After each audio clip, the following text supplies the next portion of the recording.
while she's telling everyone otherwise. By the end of the day, 3 different neighbors had texted me with links to Lindsay's posts. On Instagram, she'd uploaded a video, Red Eye's shaky voice sitting in her luxury SUV.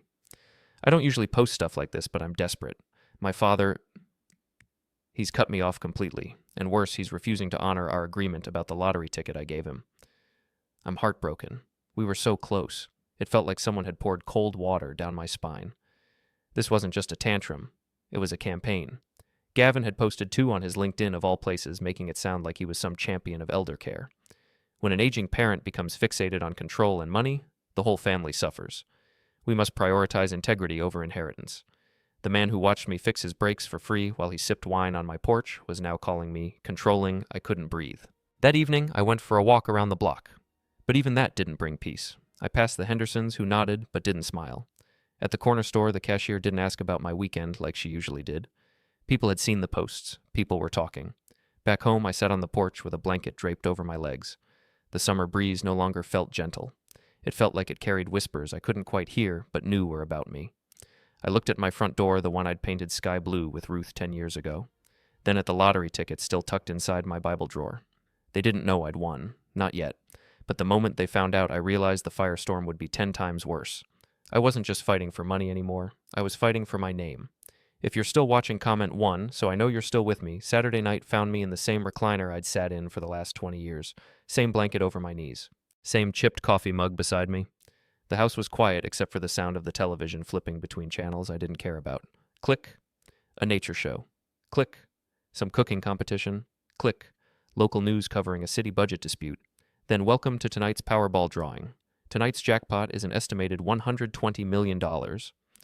I almost changed the channel, but something about the cheerful voice stopped me. Maybe it was the absurdity. Maybe it was the faint memory of Lindsay laughing as she tossed that ticket at me like a napkin. The announcer continued now with the kind of ceremonial tone they use to make things feel important. Tonight's winning numbers are 7, 14, 23, 35, 42, and the Powerball is 18. I sat forward. Those numbers. I didn't know why, but they felt familiar, like something I'd seen scratched on a napkin or the back of a receipt.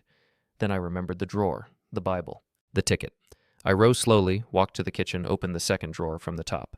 Beneath Ruth's Bible, tucked neatly between a few paper clips and an old photo of Ethan holding a football, was the lottery ticket. I pulled it out and held it under the overhead light.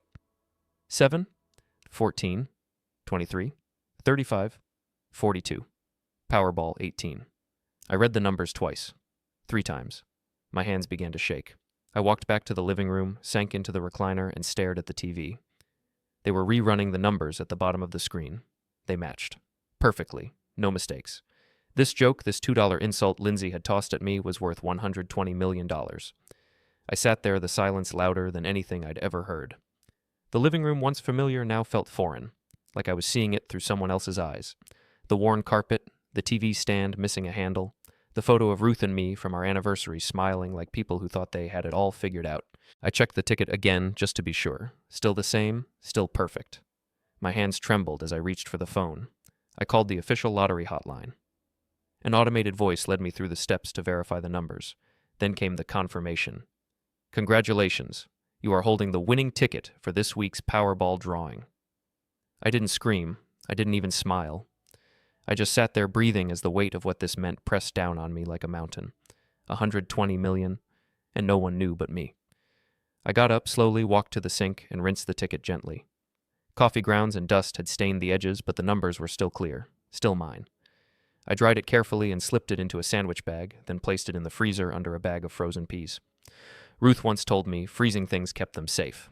I didn't know if that applied to lottery tickets, but it made me feel better. Back in my recliner, I tried to think. What now? I couldn't tell Lindsay. Not after what she'd done, not after the lies the social media posts the campaign to paint me as the villain. And Gavin, he'd smell money like a wolf scents blood. They'd circle me like vultures. I looked around the house, my house, and realized it wasn't just about the money. It was about what I was going to do with it. Not for revenge, but for dignity. For peace. For the chance to live the life I'd always postponed. That night, I slept for 3 hours. Not because I was anxious, but because I was finally calm. I had a secret now, not a burden, a gift. I was stirring scrambled eggs when the knock came sharp, fast, and impatient. I didn't have to guess. I opened the door, and there she stood. Lindsay, Hair done, makeup, perfect sunglasses perched on her head like she was headed to brunch in Manhattan instead of confronting her father at 8:15 in the morning. "Dad," she said breathlessly, "I heard." "Is it true?" I stared at her. Her voice was filled with excitement, but her eyes were already calculating. "I don't know what you mean," I said, turning back toward the kitchen. She followed me in without being invited. "A woman in Gavin's office has a cousin who works at the Lottery Commission," she said. "Your name's on the list. You won, didn't you?" I didn't answer. She laughed, not kindly, but in disbelief. I knew it. I knew it wasn't just a joke. "I told you, if you won half, was mine." I flipped the eggs without speaking. "You remember right, I said it at the table. Everyone heard me. You threw it at me like a crumpled receipt," I said finally. "And you paid for it with stolen money." She bristled. "It wasn't stolen, it was family money."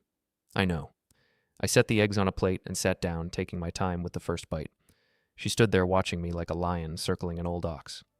"You owe me, Dad." I looked up. "No, Lindsay. I don't owe you anything."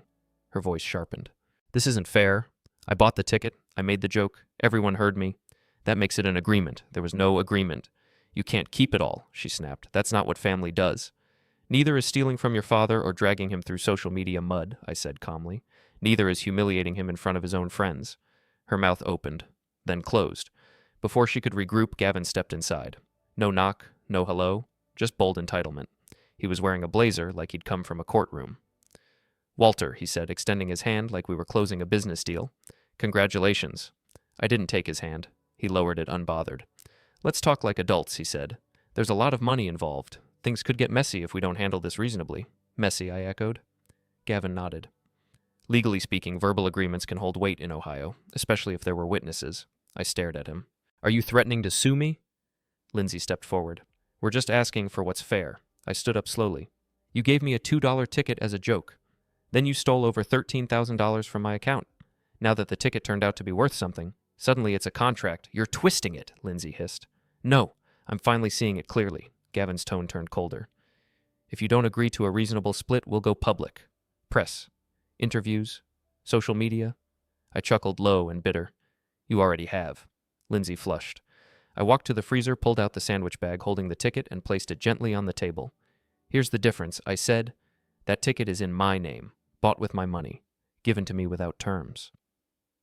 "That's not just a gift, it's ownership." "You can't be serious," Lindsay said.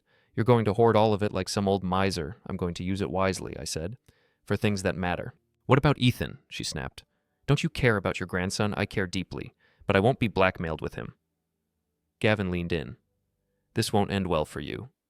"I'm not afraid of it ending," I said softly.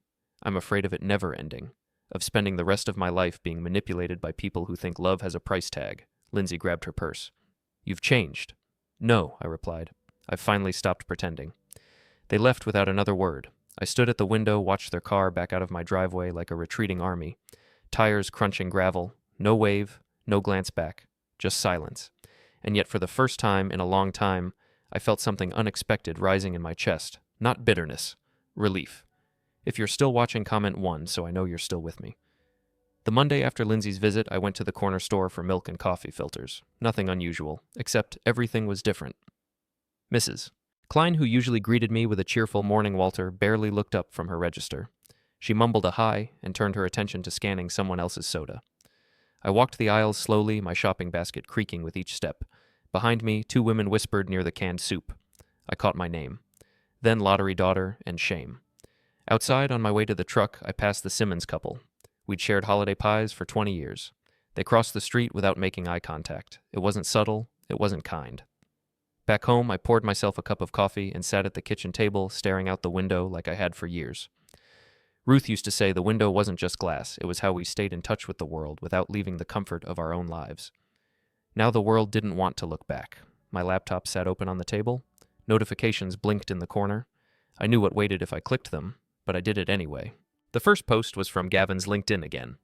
"We all know someone struggling with entitlement in their golden years. When money enters the picture, character reveals itself." Next, Lindsay's Instagram, another video. This time she looked more composed, more deliberate. Her eyes red-rimmed but dry. The tears had become strategy. When your father chooses money over family, when he punishes you for showing generosity, when he uses his wealth to erase his past mistakes. There were pictures, too. One of me from her wedding smiling as I gave her away. one of Ethan on my lap when he was 5. The caption beneath read, "He used to be the kind of man I admired. I don't know who he is anymore."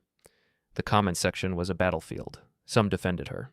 That generation doesn't understand sharing. Family money is still family money. Others were harsher. Sounds like she's just mad she didn't get her way. You don't sue someone over a gift. But it didn't matter who sided with whom. The damage was done. My name was out there. My story, twisted and shared in pieces, had become everyone else's entertainment. I closed the laptop slowly, gently, like it was fragile glass.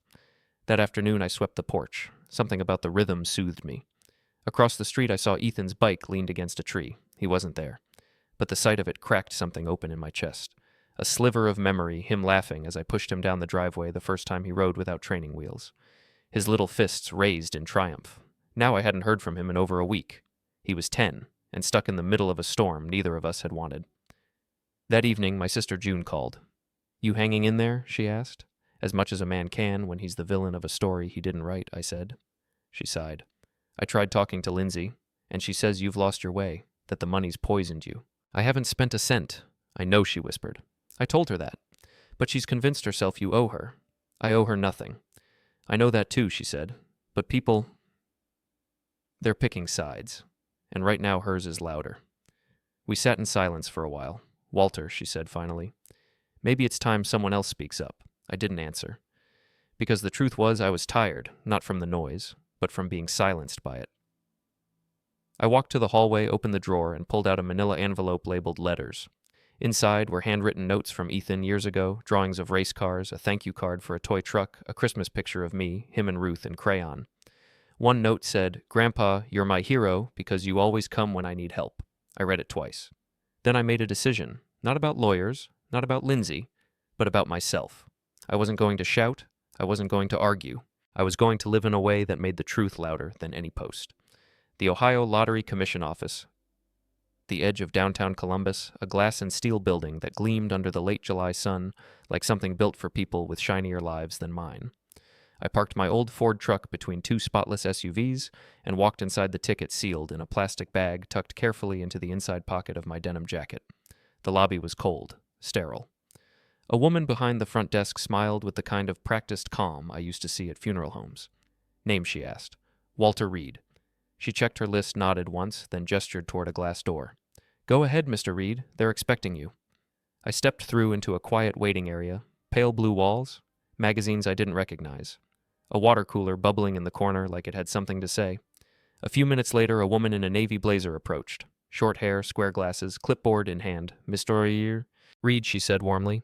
"I'm Laura Kim. I'll be assisting you today." She extended her hand. I shook it. "You brought the ticket." I nodded and pulled it out slowly, laying it on the desk in front of her like it might crumble from being handled too much.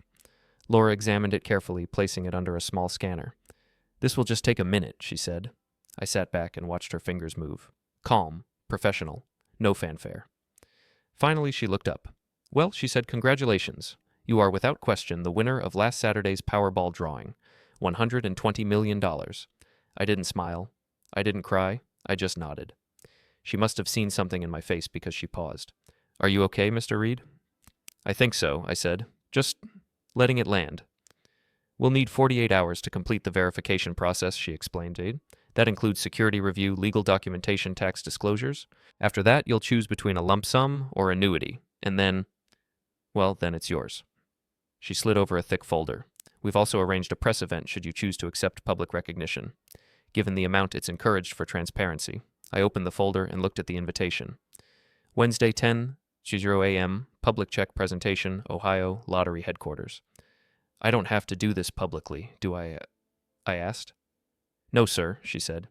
"But I'll be honest, your name's already made its way into the system. You'll be known either way. This gives you a chance to tell your version of the story." Her eyes met mine with quiet understanding. I nodded slowly. "All right, I'll do it." When I walked out into the sunlight, I shielded my eyes and breathed in deep. Not because of the money, because of the choice. That night, I couldn't sleep. I kept the folder beside me on the kitchen table next to my old coffee mug and Ruth's photo. The numbers were burned into my mind now, not because they meant wealth, but because they had pulled back the curtain on everything. My phone buzzed around 9 p.m. It was a text from an unknown number. "Saw your name on the list. Congrats, let's talk." Gavin. I didn't respond. 10 minutes later, another one. You know we deserve part of it.